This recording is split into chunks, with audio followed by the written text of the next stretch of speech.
Can you walk me through today and how it's gone for you? Yeah, so I was in the first event, and obviously that's a relay, and I don't know, I love getting out of relays and just kind of getting going. It's a great experience, and I always race faster in relays, so it was really fun.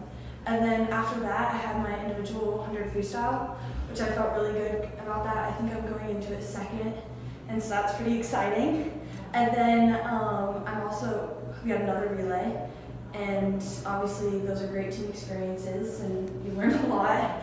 And you always race faster because it's more about the team being on your back instead of just you.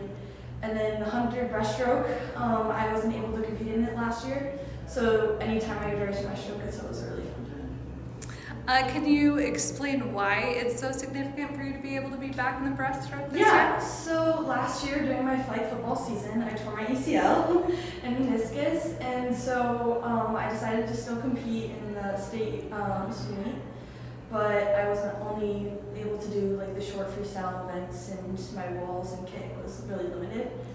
I still placed pretty well off that, and so I got cleared beginning of this year, and I was able to kind of get back going into that, and breaststroke just took off. I dropped more time than I ever have, so that was really fun for me. What was the recovery like? So normal time is 6 to 9 months, and I recovered in 5. And I got back in the pool right away, and so that was a big part of it. And then just like one of my best friends like also tore her ACL a couple months ahead of me. So it was like I was just like looking forward to something, and I think that always just helped a lot because instead of being like, oh, this is where I'm at right now, I had something to be like, this is what I could be doing. And it just kind of taught me a lot about how to like become a better athlete and like push for stuff, because I spent 5 months only pushing for like basic functions. So that was really like, it taught me a lot about how to become a better swimmer. What has it meant to you to be able to be back in those events that you loved this year?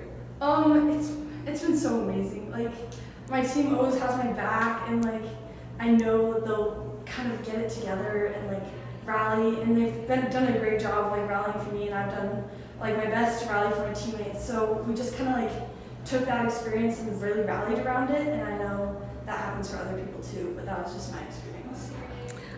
What has this season, it's your senior season, Yeah. So what has that meant to you to be able to kind of push through and go out the way that maybe you want to instead of the way last year ended? Yeah, so last year I kind of left it on like a dual note because I had surgery right after I finished state.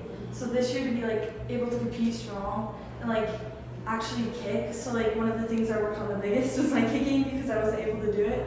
And so I've really seen a big difference in like my speed just based off my kicking and my walls because of that injury. How do you feel like today sets you up for tomorrow? I always like going in anything but first basically. I like being the underdog, so obviously I'm not super underdog, I think I'm super second and like fourth or something. So I'm really excited to like kind of get that last push in. Was there any extra motivation seeing the state record go, the heat right before you? You know, that was definitely a bummer. I was really hoping, 2 seconds is a lot, but I was really hoping to get that one, but I'm just going to get up and race it tomorrow. Like, that's just more motivation to try to get it because I just saw someone do it. So. Yeah. Anything else you think I should know that maybe I didn't ask? I mean, give it to God, like just, he's got your back. That last little push, like, that's all him, you know, you're out of breath. He's got your back the whole time.